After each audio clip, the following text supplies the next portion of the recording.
SwayamPrabha. Digital India. Educated India.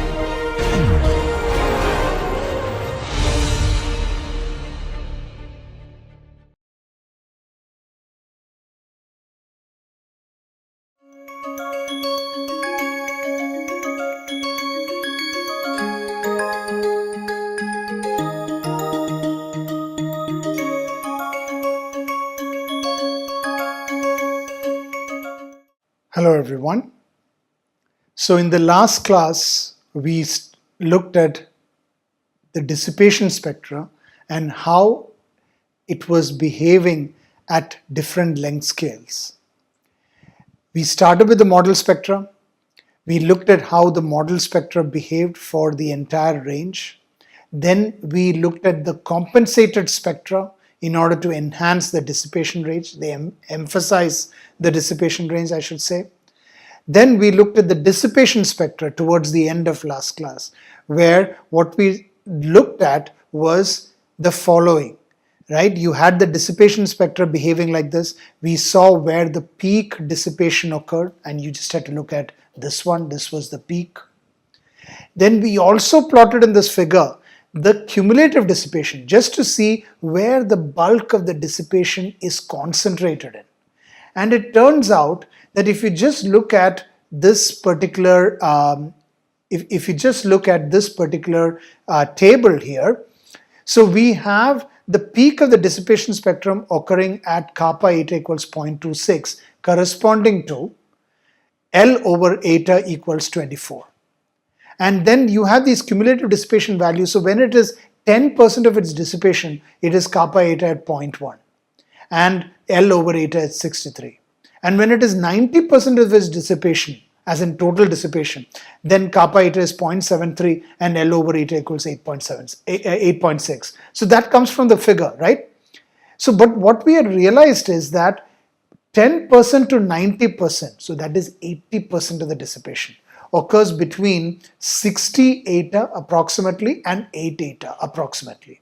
So when L over eta is less than 60 and greater than 8, this is where the dissipation is concentrated in.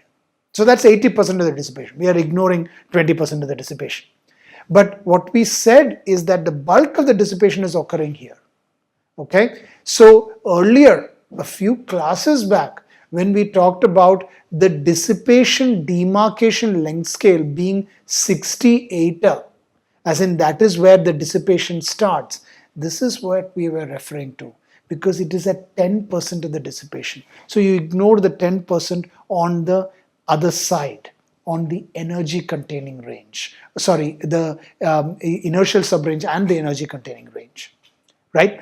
So you ignore that and then you are at 10%. Only then is where your dissipation is sort of starting to occur, ignoring the 10%. The peak dissipation is actually at 24 eta. It starts at 60, but it takes a while to ramp up, and at 24 eta is where it actually peaks. Then it eventually dies down. And by around 8 eta, as shown here, by around 8 eta, the dissipation starts to really subside if you just ignore the 10% on the other side. Follow me? So 80% of the bulk of the dissipation occurs between 8 and 60. That was the takeaway from the dissipation spectrum. We will do similar analysis for the energy containing range as well. But before that, let's start with the inertial subrange.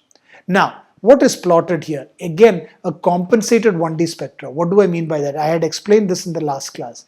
You have the 1D spectra for E11, E22 and E33, all three plotted here, top, middle and bottom, and they are compensated by multiplying by epsilon to the negative 2/3 and kappa to the 5/3. So this is that constant value that you get, right? This is that constant value that you get. If you remember, going back and just to refresh your memory, here we have this part here for the inertial subrange, if you take it to the other side, that's how kappa becomes kappa to the 5/3. Epsilon to the 2/3 becomes epsilon to the negative 2/3 on the other side. They multiplied by the E of k. And what do you have on the right hand side? It is C times these two functions. One function for the energy containing range and another function for the dissipation range, right? And then, so I am plotting that, and as you can see, I would get the value of C in the inertial subrange because FL and F eta would go to 1. Am I getting that? It seems like from the figure that is what I'm getting. So I have a constant value in the inertial subrange, as you can see. The solid line here, okay, so here on the y-axis, it is the compensator spectra. On the x-axis, it is still K1, kappa 1, eta. The font is not very clear here, but it is kappa 1, eta. That is on the x-axis. The solid line is the experimental data, and this is from Sadoghi's 1994 data for boundary layer. The dashed line is the model spectra. The long dashed line is which one? The long dashed straight line. This is what we're talking about, long dashed straight line. Those are the values of C1, C1 dash, isn't it? A C1, C1 dash and C1 double dash, right? So C1 and C1 dash correspond to the inertial range spectra. And here the E11, E22 and E33 are the model spectra for R lambda equals 1450, 690 and 910 respectively, corresponding to the measured values of U1 squared, U2 squared and U3 squared. Okay, so I have the model spectra plotted, I have experimental data, and I have a straight line showing the value of those constants. Which constants am I talking about? If I go back, I am talking about these constants, the C1, C1 dash, C, C1 and C1 dash. Except here I have E11, E22 and E33. So I will not plot C, but I will plot C1, I will plot C1 dash. And since E33 is the same as E22 in isotropic turbulence, since E33 is the same as E22, I have the same constant C1 dash. So it's not C1 double dash, it's still C1 dash. So here what I have is, you will see in the inertial subrange, I have a constant. And that is not magic, it is the way the model spectra shows exactly that value. And in fact, the experimental data matches reasonably closely. As you can see, it is reasonably close to that constant value. So it is a single constant value in the inertial subrange. Everywhere else, of course, it will vary because epsilon to the negative 2/3 kappa to the minus 5/3 times E11 of kappa, right, would be equal to that constant multiplied by FL multiplied by F eta. So in the energy containing range and the dissipation range, it's not going to be a constant. In the inertial subrange, it is going to be a single constant value. That is what you're seeing here. That is what you're seeing here. So just to summarize the observations, the second Kolmogorov hypothesis predicts a negative 5/3 spectrum in the inertial subrange. And with regard to the compensated 1D spectra, the Kolmogorov hypothesis predicts that this quantity adopts a constant value in the inertial subrange, which is what we are seeing. The model spectrum is showing exactly that, very good agreement with the experimental data. And the model spectrum would anyway show the constant value because it is constructed in such a way that you get a constant value in the inertial subrange. The interesting thing is the experimental data also shows something very similar. It shows evidence of local isotropy in this distinctly anisotropic turbulent flow. What do I mean by that? It's turbulent boundary layer flow, so it is an anisotropic turbulent flow. But E22 and E33 are very similar because of the local isotropy, right? And the plateau value of the compensated spectra is 4/3 that of E11. How did I get that? So if you go back a few slides, this 4/3 value should be familiar to you, right? Look at this. C1 dash is 4/3 of C1. That is where it is coming from. It is 4/3 of E11. So that constant is happening to be 4/3 of that value. That is what we are seeing. So a measured value of E22 of copper 1 differs from the calculated value of E11 of copper 1, even with the assumption of isotropy, but by no more than 10%. So it's still pretty close. That means the isotropic hypothesis still holds. We are showing through these model spectra and the experimental data how valid Kolmogorov's hypothesis is. And here this is another example of showing that, this is another example of demonstrating that the measured value of E22 being departing from E11 by only 10%, which shows that the isotropic assumption is reasonably valid for these high Reynolds number flows. So that is what we can gather from the inertial subrange. Our next topic is to go into the energy containing range. Okay, so here, so we saw the dissipation range, then we went to the inertial subrange. Naturally, the next thing to look at is the energy containing range. So the energy containing range is not universal. We know that. Okay, so the fact it is not going to overlap everywhere. However, what we can do still is that we can still scale it appropriately. So I have here the energy spectrum function in isotropic turbulence, and here I am not looking at 1D spectra, I am looking at the total 3D spectra. Because of its anisotropy in the energy containing range, it makes sense to look at the total spectra rather than a 1D spectra, because it is no longer isotropic, right? This is a range that is not isotropic.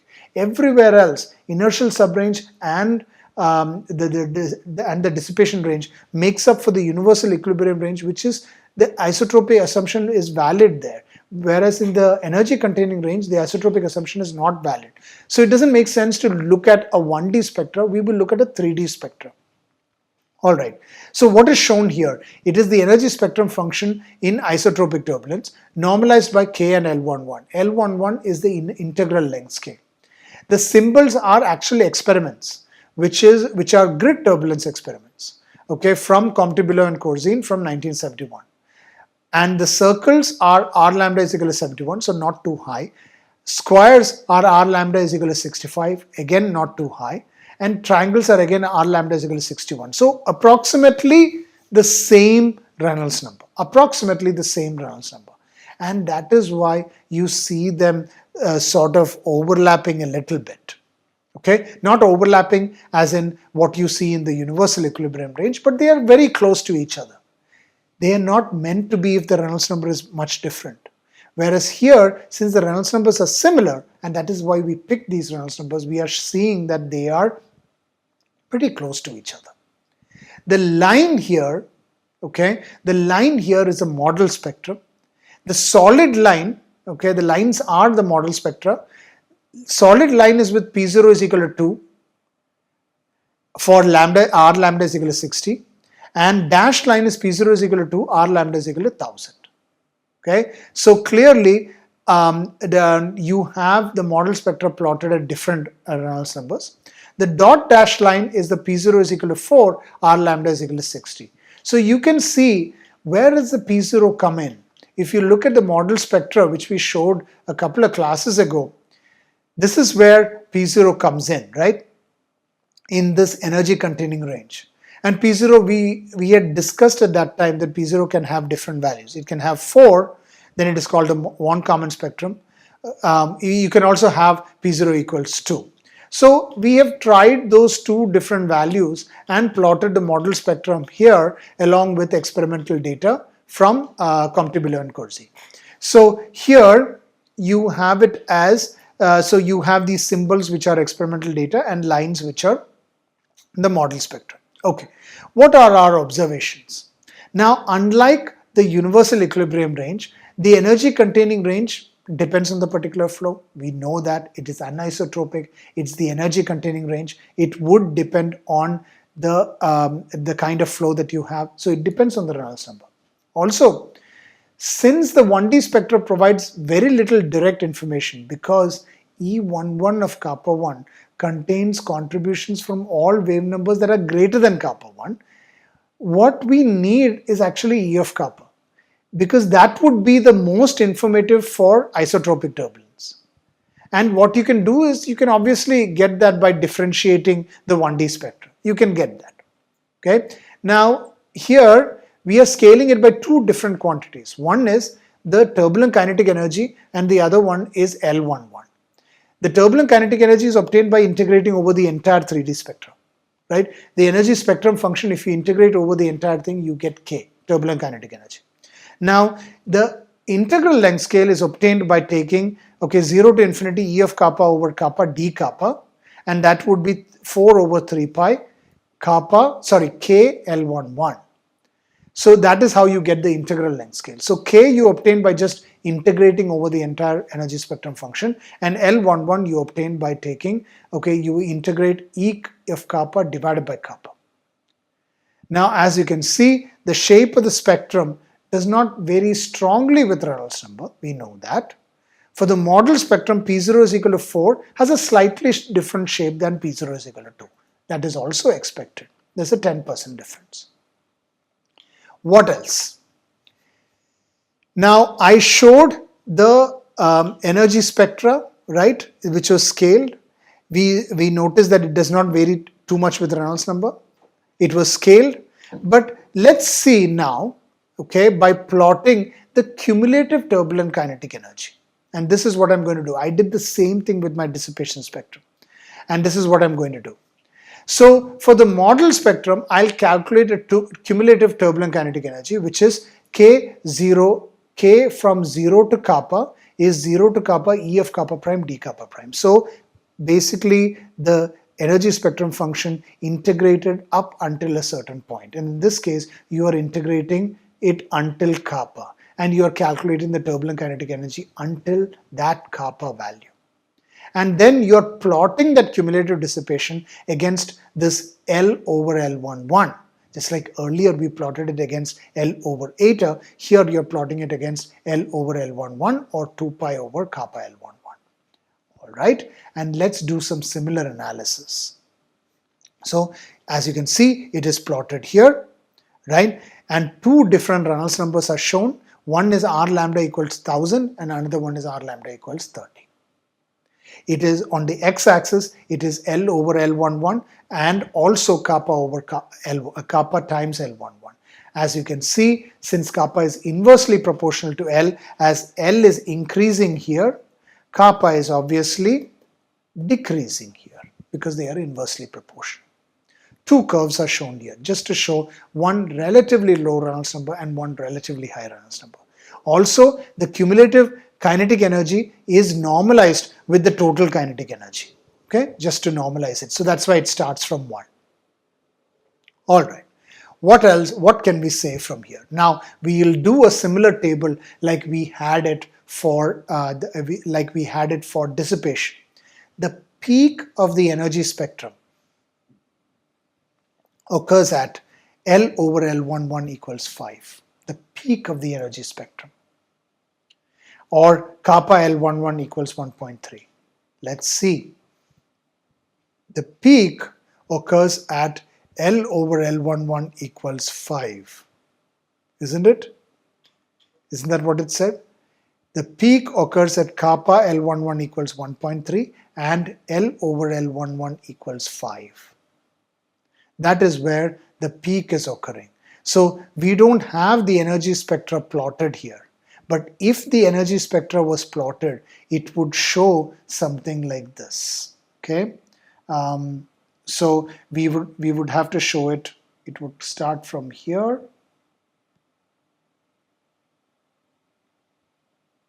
at L over L11 equals 5, or where is it? At kappa L11 equals 1.3. So the energy spectra is not shown here, but the peak will occur here. So that means you will have something like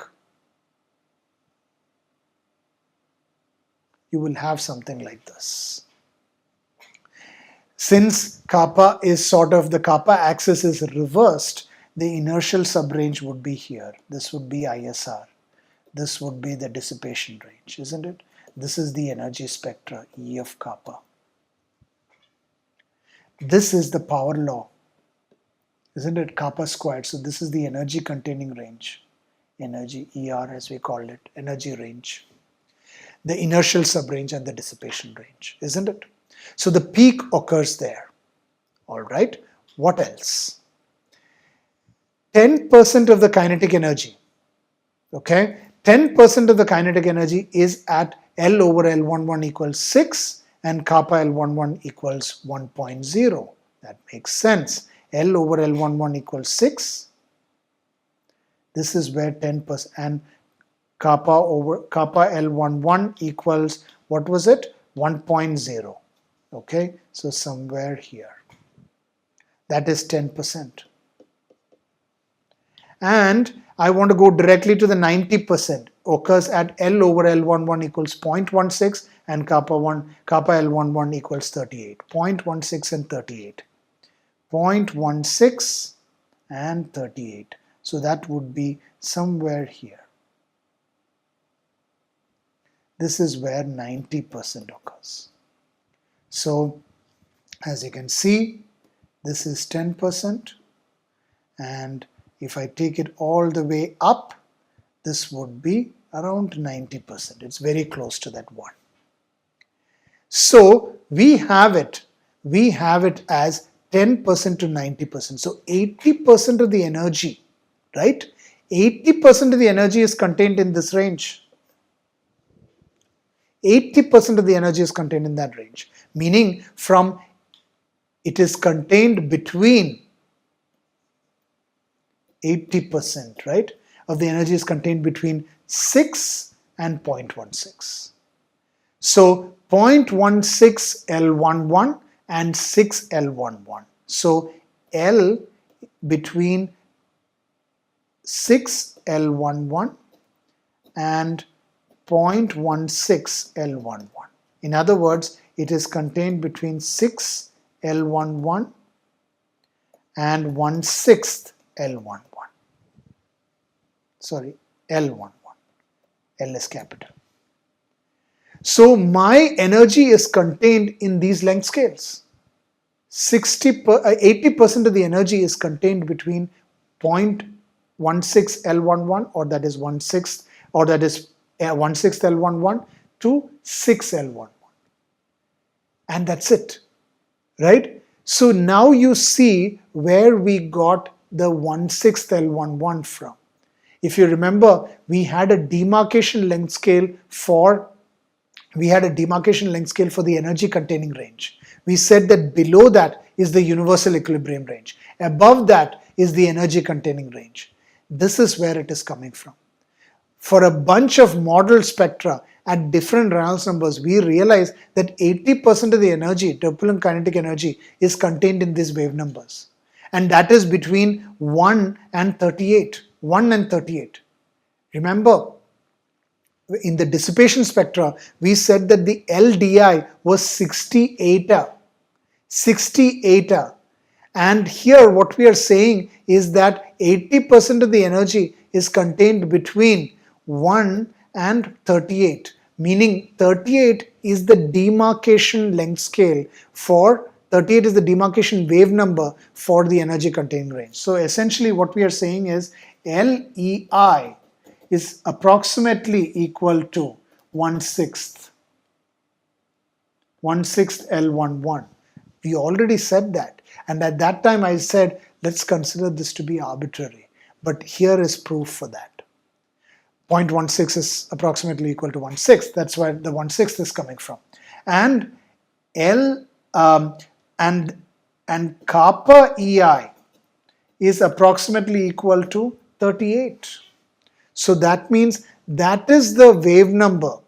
Kappa EI, I should actually say it is kappa EI L11, right? Kappa EI L11 is approximately equal to 38.